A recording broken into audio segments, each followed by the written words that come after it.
Hey guys, you know what time it is. That's right, I've just finished my screener for House of the Dragon episode 7. So let's dive into it. Let's get my spoiler-free review. But before we do, if this is your first time here, I'd love it if you take 1 second and hit that subscribe button. Go ahead and hit that notification bell so you don't miss out on any more videos like this one. Plus, I am going to have my spoiler-filled video, all of my thoughts on spoilers that will come up on Sunday, so you don't want to miss that. All right. Let's talk about episode 7!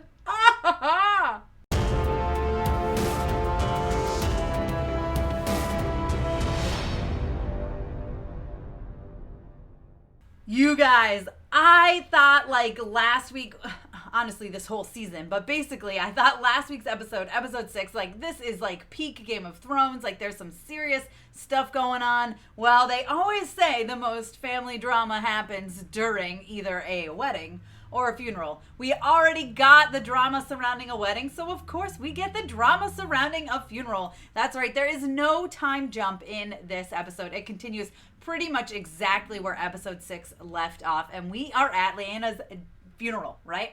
She's dead. We saw her get burned by her dragon, and it was so heartbreaking, and we saw it.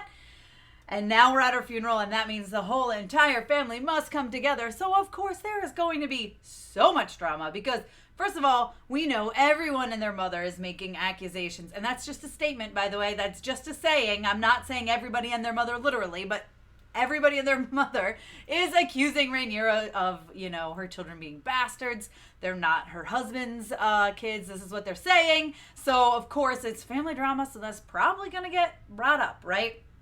You get everybody together, of course things are going to happen.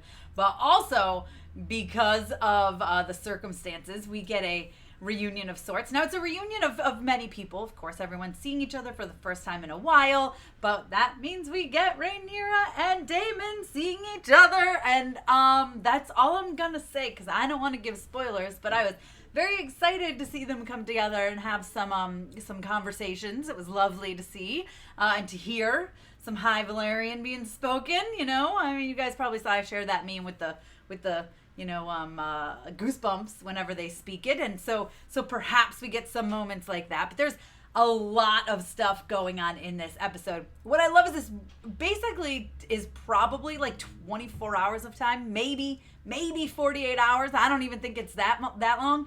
And so they're so hyper focused on the events surrounding this funeral, everybody coming together.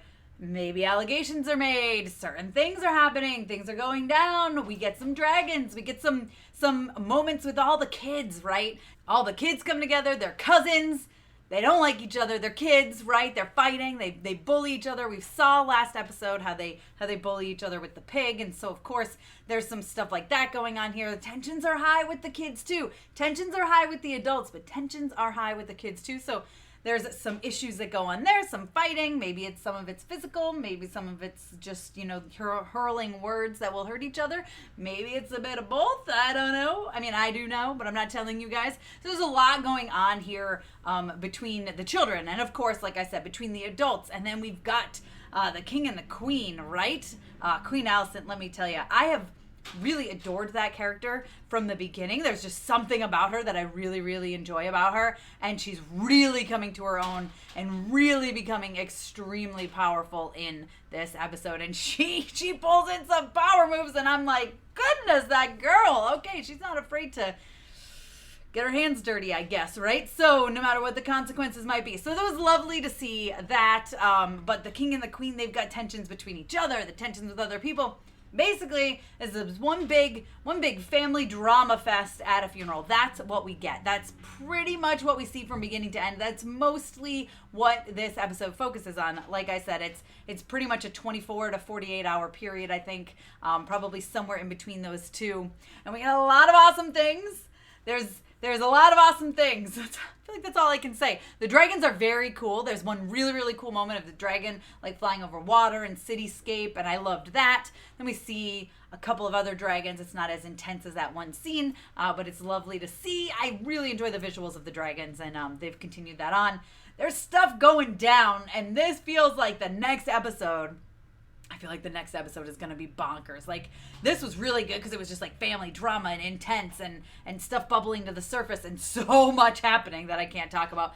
Plus, of course, I was excited to see Rhaenyra and Daemon see each other again. But yeah, shiz is going down, you guys, and I cannot wait for episode 8. So you guys let me know your thoughts down below in the comments. If by the time you got to this review, you have already seen episode 7, let me know what you thought about it. If not, if you've read the books, which I have read the books, but I've not read this book. I guess I should say I've read the Game of Thrones books. I haven't read this particular book, and I'm kind of living this all new, and I've been trying to avoid spoilers for that. So if you're like me, let me know what you think is going on. If you've read the books, let me know what you're excited to see happen without spoilers, please, for future, because I don't know things. And be sure to give me a thumbs up. Don't forget to subscribe. Hit that notification bell so you don't miss out on more videos like this. Like I said, I'll be back every week. As soon as I finish my screener, I usually get them on Wednesdays or Thursdays, and then I will let you guys know my spoiler-free thoughts. This episode, listen, this is just peak Game of Thrones. It's just continuing on fantastically. I give it a 5 out of 5, particularly because of a couple of really strong moments that I can't talk about yet, but I will come back and talk about them in my spoiler review. You guys can check me out at MamasGeeky.com. You can also follow me over on Instagram, Twitter, and TikTok. I'm MamasGeeky over there, MamasGeeky. Thanks, guys. Thank you so much to all my monetary supporters, my members, and my Patreons. Love you guys.